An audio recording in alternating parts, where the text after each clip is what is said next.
A lot of deception happens through speech. A lot of what could be happens through speech.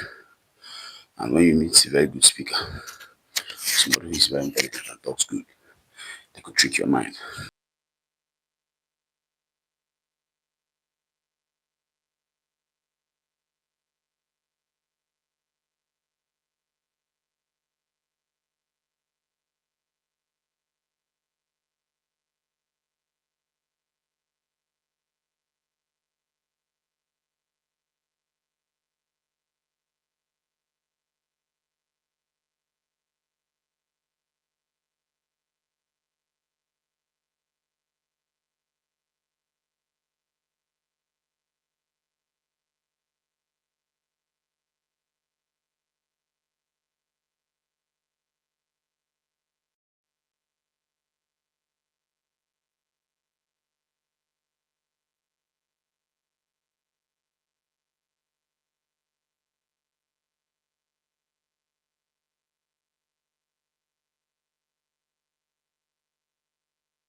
A lot of talking happens in the world, and a lot of rejection happens through speech.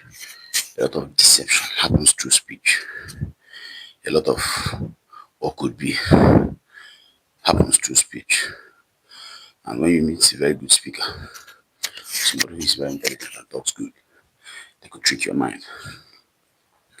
I listened to a Kevin Gates clip where he mentioned that you're not very skilled with reading beyond people's words as they speak, reading true intentions, reading true to intentions with the words a person gives you. If you're not very good with using words as material to judge intention, then forget about words. Observe action. Observe action. It takes skill to use words, to engage with words. Otherwise, somebody trick your mind. Somebody who's talented to speak will trick your mind. Look at what people are doing. Anytime you feel like learning something from somebody you admire, remember what I just said. Place this somewhere at the back of your mind as a mental model. If you want to know why this person made a lot of money, look for all their action points if you can find. Forget about what they're teaching. Once in a while, you get a teacher who is talented to teach, a teacher by calling. They tell you everything they know because it's a calling. It's something that God puts in them, you know, to explain things to people after they've experienced them. Once in a while, you see people like that. They will teach you word to word exactly what they went through with honesty, with vulnerability. and you pick all the lecture points from their words. But that doesn't come all the time. The rest of the time, you're dealing with people who know how to talk good, people who have perverted or thwarted that talent, that skill, that gift of speaking to where they trick people with it. You know. So if you want to learn something from a great person, you want to learn something from somebody who you think knows something and you want to know, look at their action.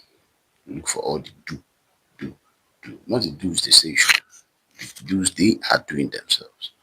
If you're privy to see them, watch what they do. Watch their routine. Watch. Forget about what they say they do. All of us will project. I can sit down here and tell you things that I want to do the way I want, and I'll say it as if I do them. And it even helps me, to program myself to get those things done. But if you're somebody who wants to copy how I got here, for example, you know, you have to be very skilled to be able to look through my words and actually see how I got here. But if you don't have that type of skill, just look for action points. Look for everything I've done. Look for the done, done, done, and then draw your interpretations from there. And then action is what allows you to. It was a DMX quote that said that uh, I saw a quote from DMX on video where he said, "Trust people to be who they are. Trust a snake to bite you. Don't wish for a snake not to bite you." When you domesticate a lion, then you kills the owner 50 years later or 20 years later, and that's a person who wished he could make the lion dog. But a lion instinctually is not supposed to be a man's friend. So trust a lion to kill you. Trust a snake to bite you. Trust a person to do what they've done. What we're going about doing is trusting people to do what they say. And we've been broken a couple of times doing that. Use the dons. Accept you're very talented. To look through words. Otherwise, you get yourself tricked.